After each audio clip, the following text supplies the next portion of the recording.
Hey everyone, I'm Varun Rajan. Welcome to the Push-Pull Podcast, where we explore career transitions and specifically the push and pull factors that inform those transitions.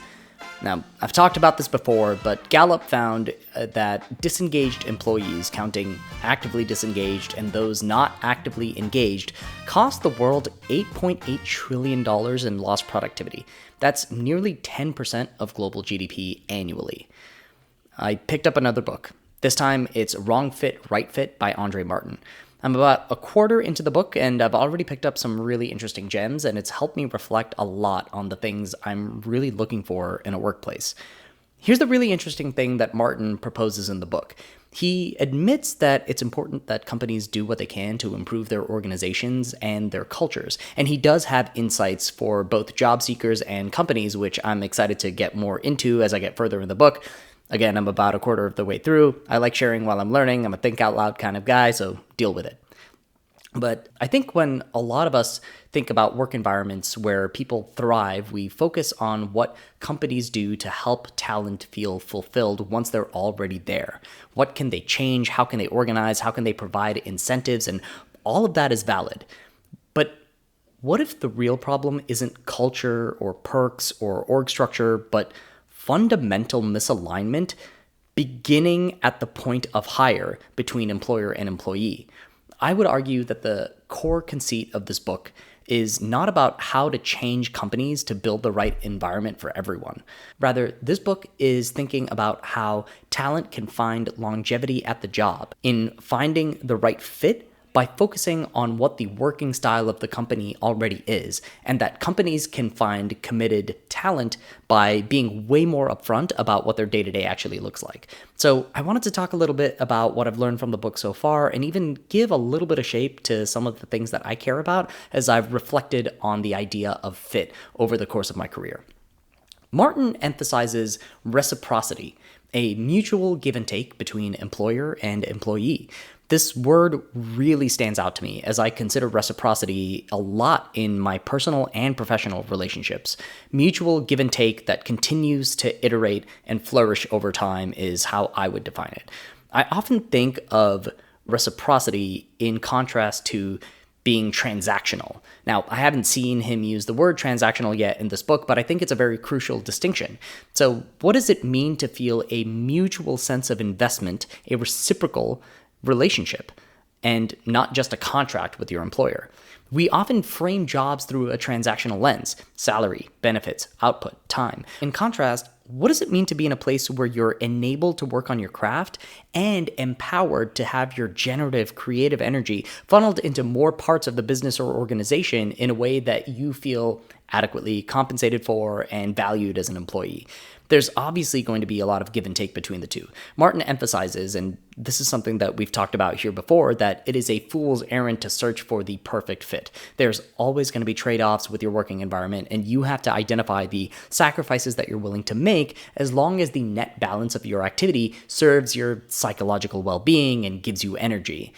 Ultimately, a focus on reciprocity is what's going to lend itself to a happier state of work for employees and more stability for employers looking to keep their talent engaged and productive. I want to talk a little bit about workplace branding. Martin talks about a lot of the trends over the last decade and a half, 2 decades, that have led us to the place that we've been in today, with employees really feeling like they're languishing and not engaged in the work that they're doing. In particular, he talks about the rise of culture decks, starting with Netflix's culture deck that started to go viral in 2009. And that's when, over the last 10 to 15 years, the idea of employer brand really became a thing. He talks a lot about how heads of HR at all of these companies ended up getting a bunch of speaking gigs and grew the brands of their employers in ways that kind of made them HR influencers.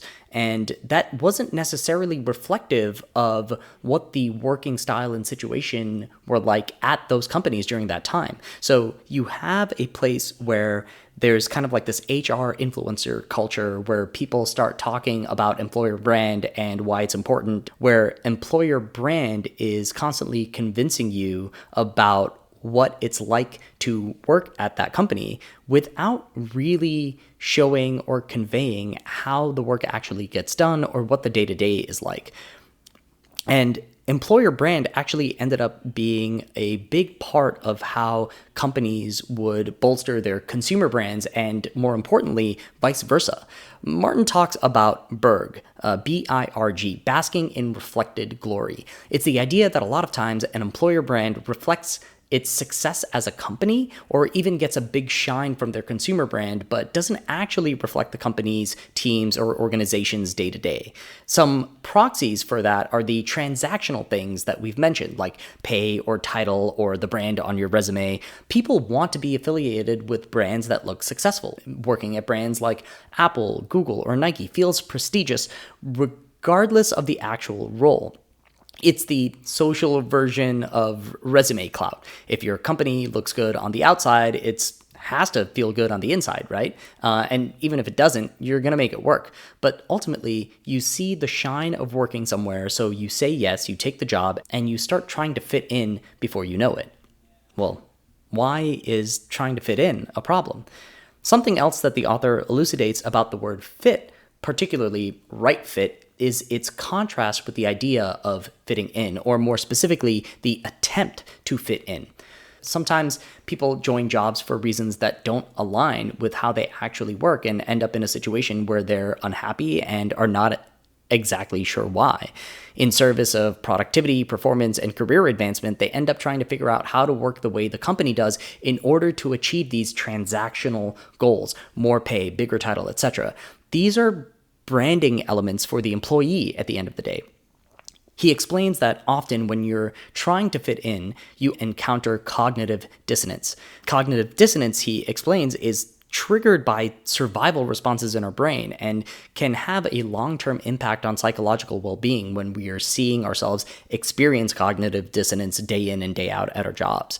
We might encounter cognitive dissonance when being asked to do something that doesn't align with our core competencies or, more importantly, our core values. And that's what really got me thinking and reflecting and going through a lot of my notes.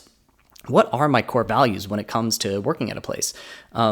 In my last job, a person that I was dotted line reporting into actually led her team, me and a few other product managers, to go through a values exercise. And I actually found this to be incredibly valuable at the time. And it was something that I referenced when I eventually decided to leave that job. So I wanted to talk a little bit about the values that I came up with at the time and see if they still resonated with me live while I'm recording this right now, and share with you kind of how I see my workplace values and see if it actually was in accordance with the kind of work that I was doing at the time. So there's about 5 here that I want to share with you. The first value is fun. And that might sound a little counterintuitive, especially if you're thinking about careers as a serious topic. Obviously, your job is serious. That's fine. But for me, the value of fun means that you have an understanding that taking a project or our job seriously does not have to come at the expense of having a good time while doing it. Take the job seriously. Don't take yourself that seriously. I am kind of a class clown type. I like to make jokes. I love to engage with people as people. And it's really important to me that I'm able to do that as much as possible on the job because we are all humans at the end of the day. This isn't something to say that we should be bringing our whole selves to work or anything like that. I don't know that I fully buy into that idea, but I do think that there is a time and place for levity, and that time and place probably shows up way more frequently than a lot of us are willing to recognize or are confident enough to recognize. Value number 2, evangelism. I get a lot of fulfillment for being a hype man for the people and the projects that I believe in. If I am not excited about something, I try my best to get excited about it, to get people amped for the work that we're going to do. And I think the work gets done better that way if people are actually believing in it. I think having a sense of purpose in what you're doing is incredibly important. And so being an evangelist for that is absolutely something that I will carry with me into every job that I take. The third value. This is really interesting because I think I've defined this value a little bit differently for myself. Discretion. Being intentional about how you communicate and weighing how you can best deliver your message on the spectrum of candor and diplomacy. I think it's really important to understand who you're talking to, who your audience is, especially as a product manager, somebody who is leading through influence rather than authority. You need to know who you actually need to move and why in order to get done what you believe needs to get done. One of the things that I've said a lot in the context of this podcast and interviews that I've had is that diplomacy is actually a core value of mine. I think that candor and diplomacy doesn't necessarily have to be in tension. And I think that's something that that aspect of candor and diplomacy not being in tension is something that I've come to lean into a little bit more over time. I think you can do both. And I've said it before on this podcast many times. I think you can be both honest and diplomatic in a way that forwards your career and can make everybody understand where you're coming from. But what I had written down for my values when I had done this probably 9 months ago or so, was discretion, being intentional about how you communicate. Because sometimes maybe there are people that need to hear the brutal, honest truth and a blunt take. Fourth value is value or impact. Following an instinct to focus on what matters, even if it means pivoting, delivering difficult feedback, again, comes back to candor and diplomacy a little bit, or, cutting something like a project or something that we once believed in. I have definitely been in the room with people, other product teams, where I have successfully convinced the group as well as the decision makers in the room that we needed to cut another team's project or our own. And it sometimes rubs people the wrong way, but to focus on impact in the business means getting across the right message and working on the right things. And so following the instinct, like I said, on what matters. And the last one, fifth here, is relationships. It's interesting that I did say this before, but we are all people that work with people, and that should guide how we interact with one another with empathy. And I think a lot of it ends up tying back to diplomacy, even though diplomacy was just a sub-bullet as a spectrum that I had said when it came to my value of discretion. But I fundamentally do think that looking back on it and reflecting, diplomacy is kind of like a, underlying value that ends up kind of like hitting a lot of these. It hits discretion, it hits value and impact, because you need to be diplomatic a lot of times, especially when you are delivering difficult feedback or trying to say no to something. And then relationships, obviously, is making sure that you're building them by having empathy for the people that you work with. When I left my last job, I think that if I'm looking back on these values, I think it was really challenging, because one of the things that I realized was that there was a lot of politics involved in making sure that I did what I tried to do.